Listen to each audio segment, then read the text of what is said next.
Renowned Jewish intellectual Noam Chomsky has taken apart the anti-Semitism smears against Jeremy Corbyn. Disgraceful efforts to remove Corbyn. Professor Chomsky is the author of over 100 books on war, politics, linguistics and media.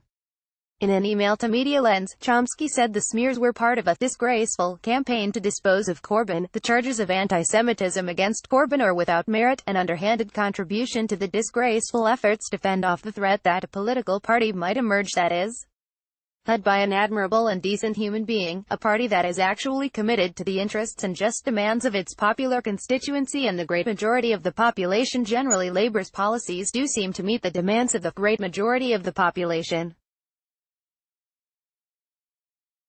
Polling on some key features of Labour's industrial strategy illustrates this. 77% of people want public ownership of energy, 84% want the NHS in public ownership, 76% want the railways in public ownership, 83% want water in public ownership. Chomsky has previously endorsed Corbyn for Prime Minister.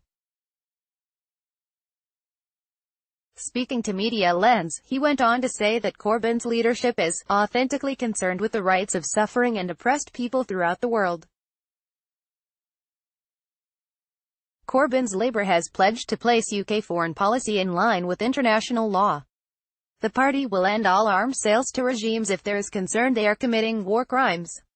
Labour would also create a new Minister for Peace. Anti-Semitism charges an intolerable threat.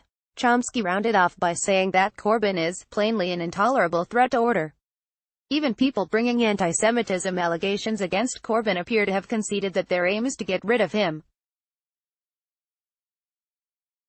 At the Jewish Labour Movement conference on the 2nd of September, Blairite Labour MP Margaret Hodge spelt out that the problem is that Corbyn is the problem. In a similar vein, a pro-Israel campaigner openly spoke about weaponizing anti-Semitism to banish Corbyn from public life on Sky News. Misrepresentation. The smears against Corbyn rely heavily on misrepresentation. For example, mainstream outlets spent days accusing Corbyn of hosting an anti-Semitic event in Parliament in 2010, because speakers compared the actions of Israel to the Nazis. But at the meeting, a Jewish Holocaust survivor was addressing a room of predominantly Jewish people. Broadly speaking, the total cases of anti-Semitism in Labour represent less than 0.1% of around 540,000 members. With that in mind, widespread smears undermine the genuine instances and genuine concerns about anti-Semitism in Labour and wider society. On the 16th of September, for instance, Conservative Environment Secretary Michael Gove refused to condemn the openly anti-Semitic and Islamophobic far-right leadership in Hungary. That's after the Conservatives whipped MEPs to back Viktor Orban's dangerous platform in a vote at the European Parliament. This has received far less media coverage than allegations of anti-Semitism against Corbyn and Labour that just don't stack up. Citizens who are sick of the smear campaign against Corbyn will no doubt welcome Chomsky's intervention. The Jewish intellectual pointed to the broader context. The Labour leader represents an existential threat to the establishment. It won't go down without a fight. Get involved. Check out Jewish Voice for Peace and Jewish Voice for Labour.